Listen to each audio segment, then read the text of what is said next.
When I met her, I really thought this was fate. I went to a high-end restaurant with my mother. What I heard there was unmistakably my husband's voice. He was having a meal with a well-dressed family of strangers. Father-in-law, mother-in-law, please, give me your daughter. The husband stood up and bowed. I, who had been watching from a little distance, understood everything. Oh, I see. That's how it is. Well, I have something in mind too. I walked confidently towards their table and declared, "Yes, I'll offer my husband as well." Huh? The family's eyes widened.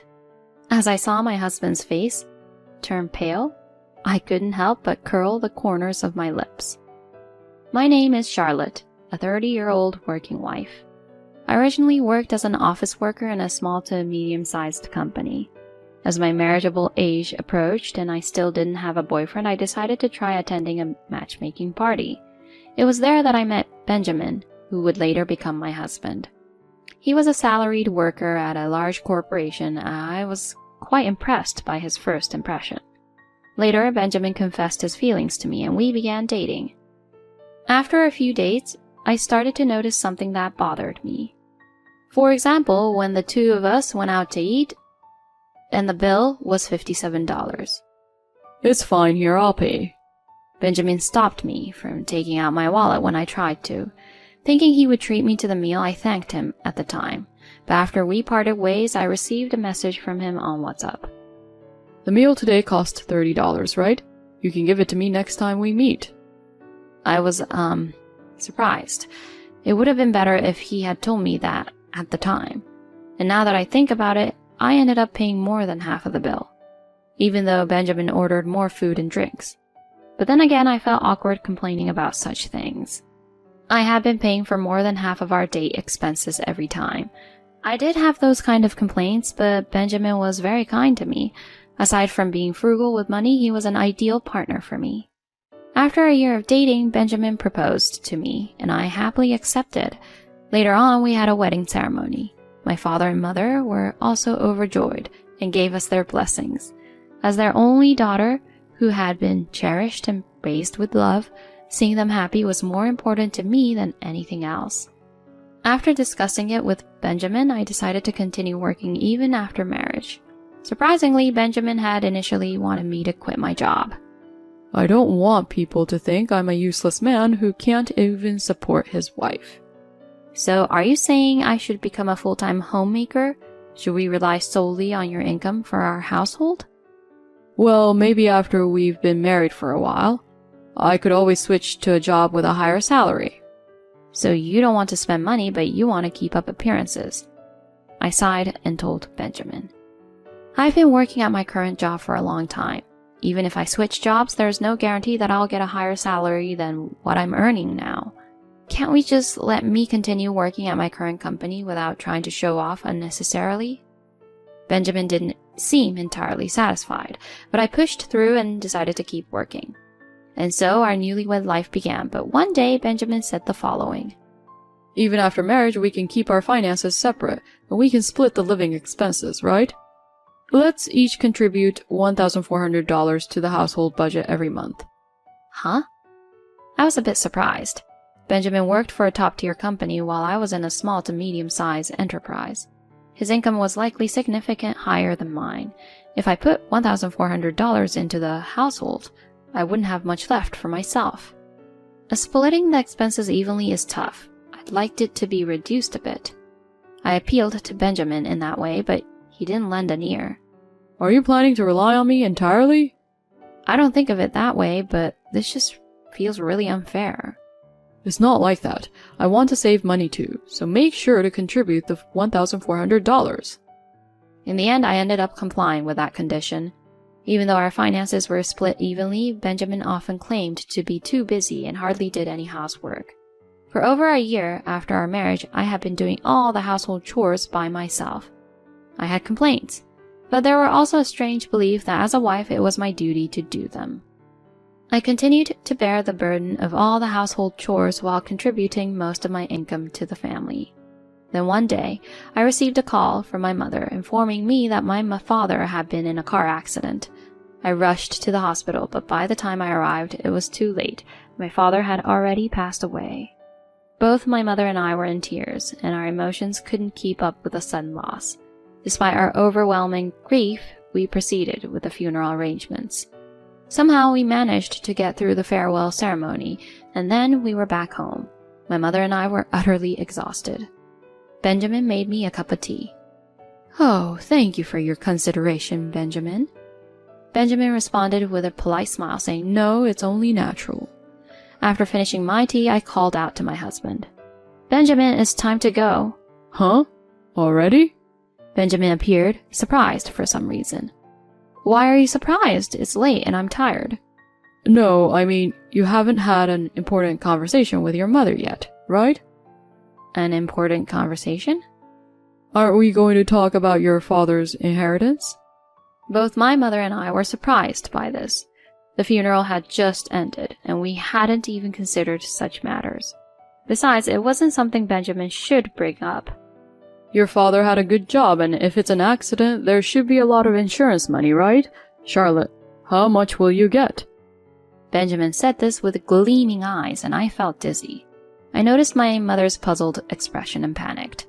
"We can discuss that another time. Let's just go home for now." I left my family home with a dissatisfied Benjamin in tow. On the way back, I scolded him for his impoliteness, but he didn't seem to agree. "Come on, Charlotte. We're married, so it's natural to be concerned, right?" "My mother hasn't even recovered yet, and you're rushing things. Besides, my father's inheritance doesn't concern you, does it?" "What? Are you planning to keep the inheritance all to yourself?" Suddenly, Benjamin glared at me, and I sighed deeply. Keeping it all to myself. The inheritance is separate property in the first place. What I receive, I'll save for our future. "What's that supposed to mean? I was thinking of going on a big trip." Huh? Why would you use my father's inheritance for luxury? "You're so annoying. I didn't think you were this stingy." I thought to myself, wondering who was the stingy one, as I held my head. Afterward, I had a discussion about the inheritance with my mother.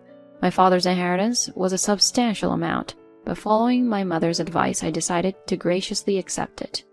Ultimately, I put it in an account under my own name and didn't include it in our household finances.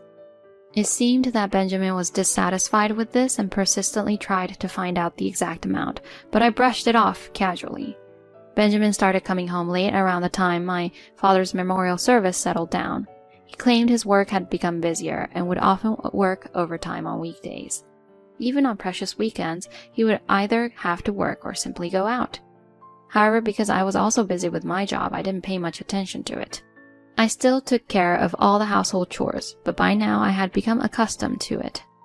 Around the time when Benjamin and I were approaching our 2-year anniversary since getting married, I spoke to him when he came home late. "Benjamin, thank you for your hard work. I have a little request." "What is it? What do you want?" Undaunted by Benjamin's apparent reluctance, I continued. "Isn't next Saturday our wedding anniversary?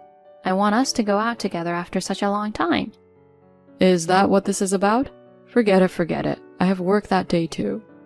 Benjamin replied, almost dismissively. "Why are you saying that? Benjamin, you've been acting strange lately. You come home late and it feels like you've become cold towards me."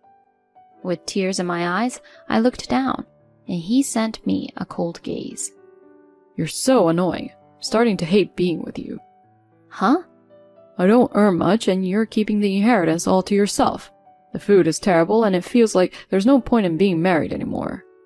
"What? Benjamin, what are you saying?" "I'm seriously considering divorce.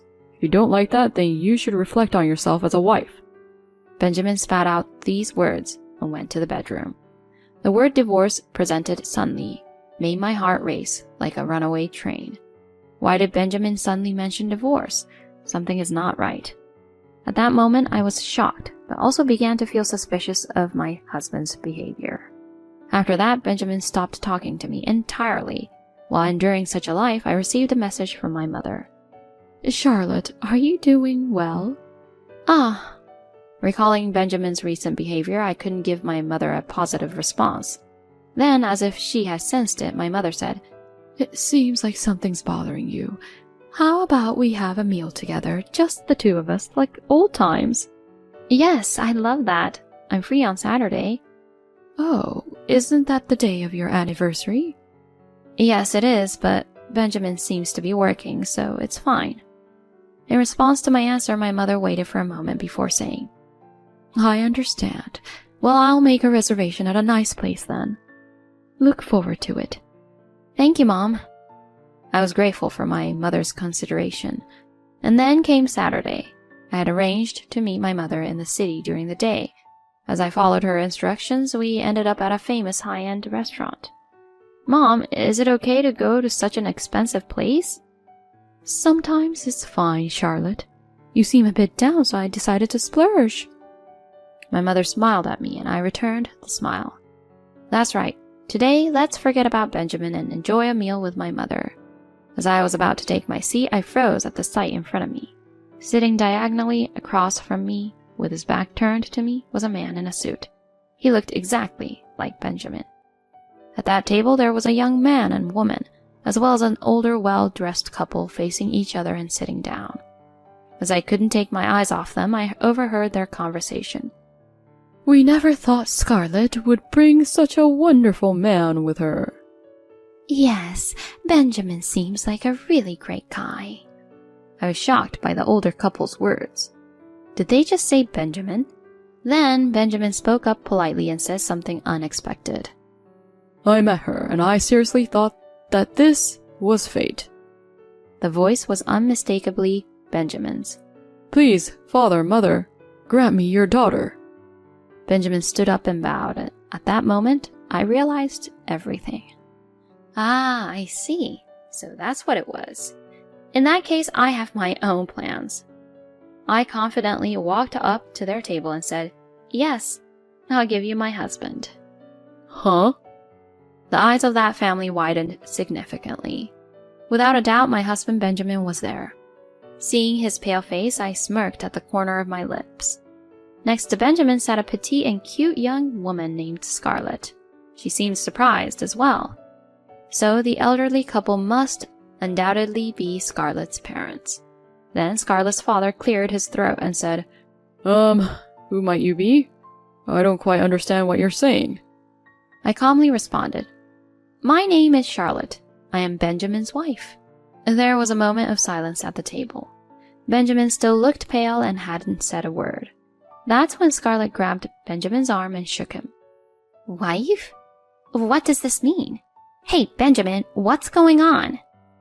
Then Benjamin had a startled expression on his face. This is not... What's going on, Benjamin? Under the stern gaze of Scarlett's father, Benjamin finally said this. This woman is my stalker. She's a crazy person who became infatuated with me and delusionally thinks she's my wife. Please, don't be deceived, everyone. At this point, the way people around me looked at me changed drastically. Just as I was about to angrily speak up, a quiet voice resonated. Who's calling someone's daughter a crazy stalker? Unbeknownst to me, my mother had appeared next to me. Mom? Benjamin inadvertently blurted out. Benjamin, what do you mean by mom? Isn't this person the stalker? When Scarlett confronted him, Benjamin stammered. Then my mother calmly stated, Nice to meet you. I am this girl's mother and I am Benjamin's mother-in-law. It is a fact that my daughter and Benjamin are married. What? Really? My mother extended her phone screen to show Scarlett's shocked mother. On the screen were photos from our wedding. The two of them got married 2 years ago and they haven't separated. What? Scarlett and her parents were fixated on my mother's phone screen and Benjamin finally began to tremble. What is this? You were married to her? Scarlett grabbed Benjamin's collar and started shaking him. No, I was planning to break up with her soon. It's true. Please, believe me. So, does this mean that she is your wife without a doubt? Scarlett's father inquired in a low voice. Well, yes, that's right. Finally, Benjamin admitted the truth, and Scarlett and her parents were left in shock. I followed up with, You can marry or do whatever you want, but before that, divorce me. Be prepared to pay a hefty alimony. Charlotte, it's just... Next, I turned to Scarlett's family and said, Scarlett didn't seem to know that he was married, so I won't ask for alimony. If you want to marry him, please go ahead." "This is no joke." Scarlett yelled this out, then stood up and threw a generous amount of water on Benjamin's head. "You traitor! You fooled both me and your wife, didn't you? You're such scum. Get lost!" Scarlett grabbed Benjamin by the collar and shouted.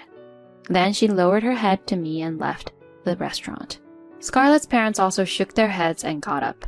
"Benjamin, I'm disappointed in you. I'll have to cancel our business dealings." "Mr. President, please, wait a moment."